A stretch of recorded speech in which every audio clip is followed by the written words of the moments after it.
This week, my husband Les and I traveled to Allentown, Pennsylvania for the funeral of our friend Carl, a 61-year-old English professor and poet, father to 2 awesome young adult daughters, and best man for our wedding.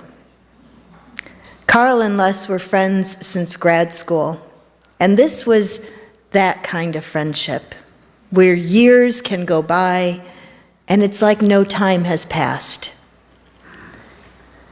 When we got together, there was no weirdness, just a quick catch-up and the pure joy of being together. Carl died just before 11 o'clock last Sunday morning, as I was preaching, and as I was preparing for a memorial service for one of our beloved church members later the same afternoon.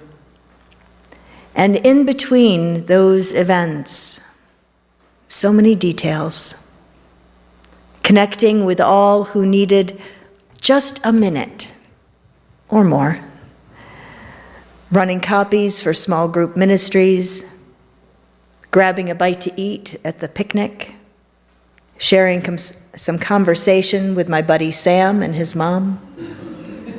You know, church stuff. All of that is what it means to belong. Belonging is deeper and fuller than simply attending or sampling what a congregation has to offer. Belonging is deeper, it's wider, and sometimes it's harder.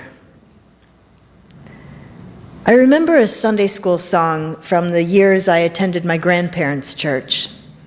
It went like this. Deep and wide, there's a fountain flowing deep and wide. Deep and wide, there's a fountain flowing deep and wide. The song was about the fountain of Jesus' blood, but I've discovered there are lots of fountains. I've discovered a fountain deep and wide of connection and relationship, filled with an abiding love and the sorrow of loss. It is a fountain deep and wide, overflowing its banks with tears and sighs, and our mostly feeble attempts to build walls to keep those waters at bay. Today, my plan was to focus on the strategic plan, the plan that we will undertake for the next 2 years to grow and revitalize our church, our vision for the future. And I'm still going to do that, but perhaps in a context informed by my own fragile place this week. I want to talk to you about belonging. Do you feel you belong? Do you have people who love you and want the very best for you? Do you have friends or family who nurture you, even if it means saying yes to have you stay with them through the sickness and weakness of chemotherapy? Do you feel supported? Or do you feel alone? Do you feel like an imposition in other people's lives?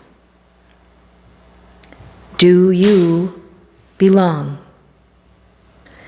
This is the question at the heart of our gathered community.